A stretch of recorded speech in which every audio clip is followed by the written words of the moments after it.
The Wildlife Heritage Foundation of Wyoming was incorporated April 20th, 2000 as an independent charitable nonprofit corporation. The foundation's purpose is to provide financial support through philanthropy to critical wildlife conservation efforts in Wyoming. In 2003, the foundation developed the idea for the Wyoming Outdoor Hall of Fame. The primary purpose of the Hall of Fame is to honor those individuals, both living and posthumously, who have made significant, lasting lifetime contributions to the conservation of Wyoming's outdoor heritage. Each year, recognition will be given to people who have worked consistently over many years to conserve Wyoming's natural resources through volunteer service, environmental restoration, educational activities, visual and written media, the arts, and political and individual leadership. Another goal of the Hall of Fame is to educate the public about and promote the significance of Wyoming's rich outdoor heritage. Inductees will be solid role models for today's youth. The 2006 inductees include Drs. Frank C. Craighead Jr., posthumously, and John J. Craighead; Tom Bell; Floyd Martin Blunt, posthumously; and Sam H. Mavrakis.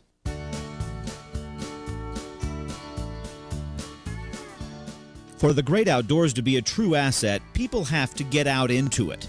Sam Mavrakis can be considered one of Wyoming's premier advocates for making that happen. Born June 18, 1918 in Monarch, Wyoming, to Greek immigrant parents Harry and Georgia Mavrakis, Sam graduated from Sheridan High School in 1937. He attended BYU on a football scholarship where he was a varsity football player and wrestler. In January 1942, Sam was drafted into the Army and spent World War II in the Pacific Theater, where he served as a staff sergeant with the 211th AAA Battalion. He was honorably discharged in December 1945. He and his older brother Paul opened the Ritz Sporting Goods store in Sheridan in 1947. The store closed in December 1998. Sam married Goldie Williams in 1953, and they had two children, Tammy and Sam Paul. Goldie passed away in 1980. In 1990, Sam married Lynn Borg Burnham. Sam recently retired from operating Sam's Flies and Rods out of his home. From 1947 through 1998, Sam not only sold hunting, fishing, and camping equipment, he also dispensed enormous amounts of professional advice, encouragement, and personal goodwill. He genuinely wanted people to have as good a time as possible while they were enjoying Wyoming. Whether it was equipment, a lesson in how to use it or use it better, or directions to a new place to use it, Sam was always ready to help. He conducted fly tying and casting classes and demonstrations at the store on a regular basis. It was not unusual to see him in the alley and occasionally on Main Street helping a customer with casting techniques. Over the years, his customers ranged from the kids down the street to Wyoming governors, U.S. senators and representatives, presidents and vice presidents, and the Queen of England. Sam was far-sighted enough to know that simply getting folks outdoors wasn't enough. The outdoors had to be enticing and suitable for people to use. To that end, he was a staunch advocate for Wyoming lands, fish, and wildlife. Sportsmen came into the store to discuss legislation and policy with Sam, who in turn rallied support for or against the various issues. Many petitions had origin in the Ritz, and Sam initiated several letter-writing and phone call campaigns to legislators.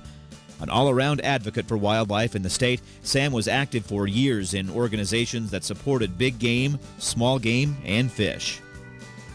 His generosity was as well known as his willingness to help. He personally contributed to many causes, among them Trout Unlimited, Rocky Mountain Elk Foundation, Ducks Unlimited, Wyoming Wildlife Federation, Foundation for North American Wild Sheep, and Pheasants Forever. He also regularly donated his custom-built fly rods to various organizations for their fundraisers.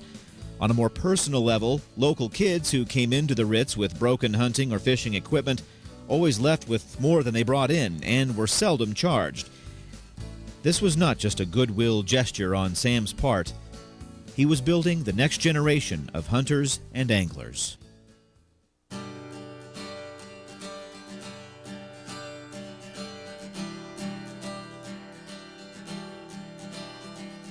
Frank Cooper Craighead Jr. and John Johnson Craighead were born in Washington, D.C. on August 14, 1916.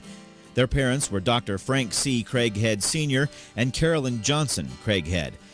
Along with their younger sister, Jean, who is today a well-known children's author, the boys explore the Potomac River country in Maryland.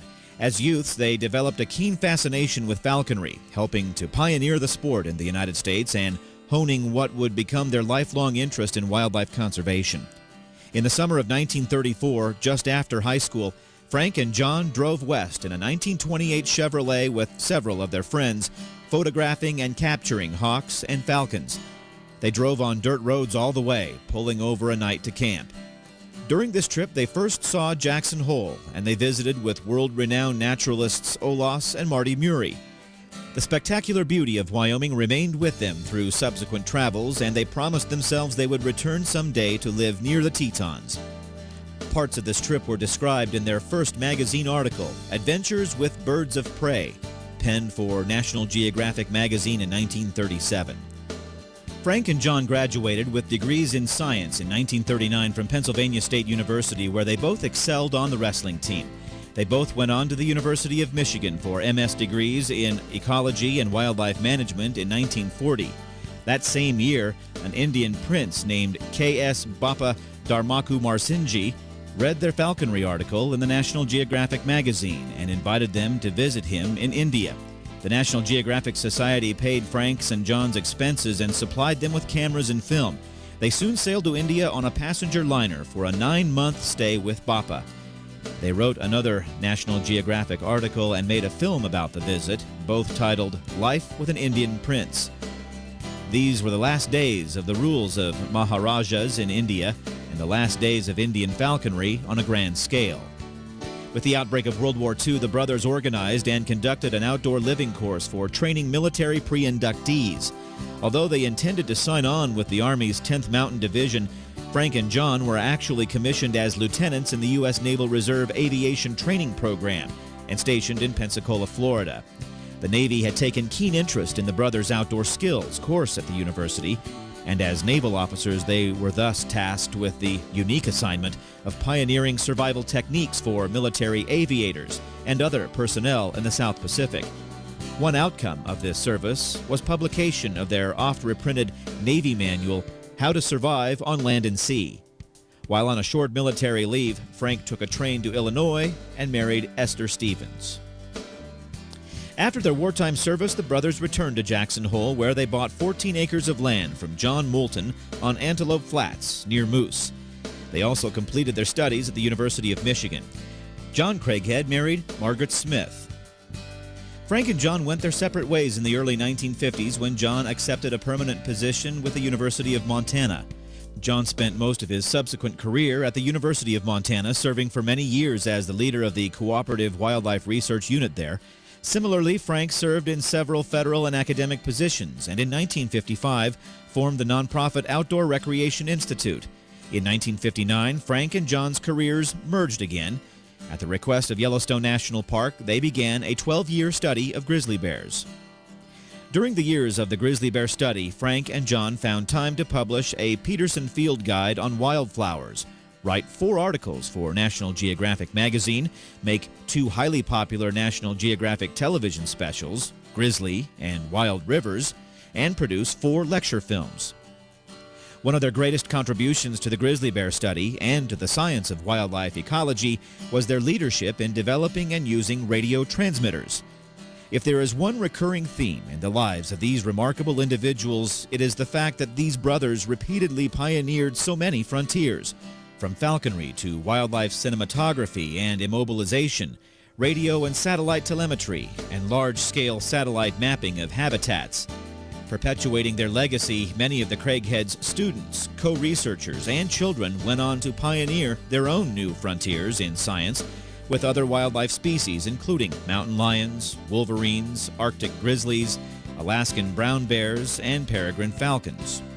In addition to grizzly bear research and, of course, their families, perhaps the other most notable passion of these modest, indefatigable, and industrious conservationists was their visionary dedication to the protection of North America's most vulnerable habitats and ecosystems. Indeed, the brothers did much to lay the groundwork for the National Wild and Scenic Rivers Act of 1968. Further exemplifying their big picture perspective, the Craigheads' scientific writings about grizzly bear ecology contain the first reference to the Yellowstone ecosystem, a concept that is still defined by the needs of the grizzly bear. Although Frank and John retired in the mid-1980s, neither gave up their lifelong devotion to outdoor recreation, scientific research, and interpretation of the natural world. At age 89, John continues to remain as active as possible, fishing, writing, and organizing a life's worth of papers, files, photographs, and artifacts.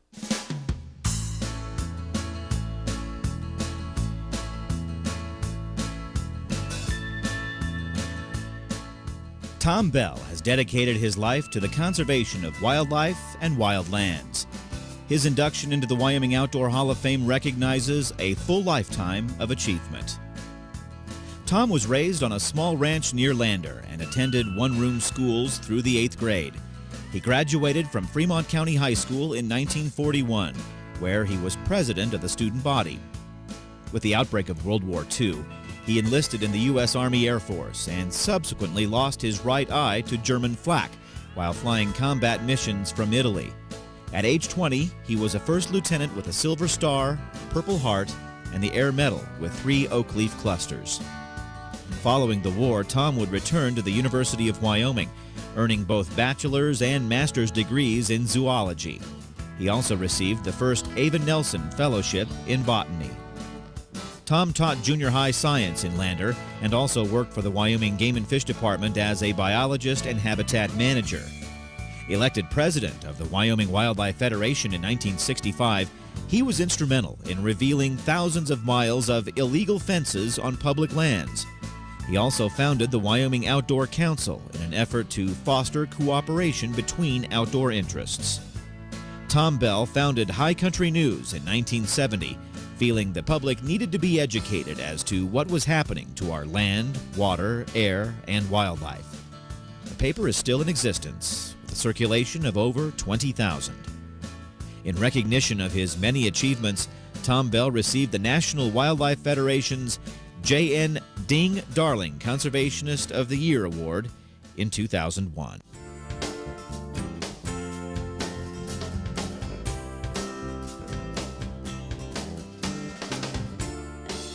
The Wyoming Game and Fish Department's Sabile Wildlife Research Unit wouldn't be what it is today or where it is today if it were not for Floyd Blunt. He was responsible for establishing the research center at its present location and his forward thinking that resulted in one of the nation's finest research facilities. Floyd was born January 24, 1916 on a homestead near Yoder to Newton and Mabel Blunt. He graduated from Guernsey High School in 1937. Putting himself through college by working full-time as a mechanic and gas station attendant in Laramie, he graduated from the University of Wyoming in 1941 with a Bachelor of Science in Agriculture. After Pearl Harbor, he joined the Army, serving 4.5 years in the South Pacific. Floyd was discharged in 1945 as a decorated Master Sergeant. His career with Game and Fish began in 1946. He took leave to attend graduate school in 1947 but was called back that fall. Floyd's work on large game resulted in an increase in antelope quotas due to improved aerial survey techniques in 1949 and 1950 that showed there were more antelope available for harvest than previously thought. He worked on an improved deer, elk, and antelope trap design. These species were subsequently transplanted to new areas. He was instrumental in transplanting the Merriam's turkey to the Bear Lodge area of the Black Hills. Floyd became coordinator of federal aid in wildlife restoration in 1950. He was released from his duties in 1955 so that he could oversee construction of the Sabile Wildlife Research Unit, which is now designated the Tom Thorne Beth Williams Wildlife Research Center. Sabile was the first of its kind, and Floyd had to design chutes and pens for animal handling. Many of his innovations would be copied in later years. Floyd led by example, encouraging every researcher to emulate his calm demeanor, steady voice, and slow, deliberate actions to avoid exciting captive wildlife. His philosophy was to let the animal figure out what you wanted. His unique personality and calming influence on animals was amazing.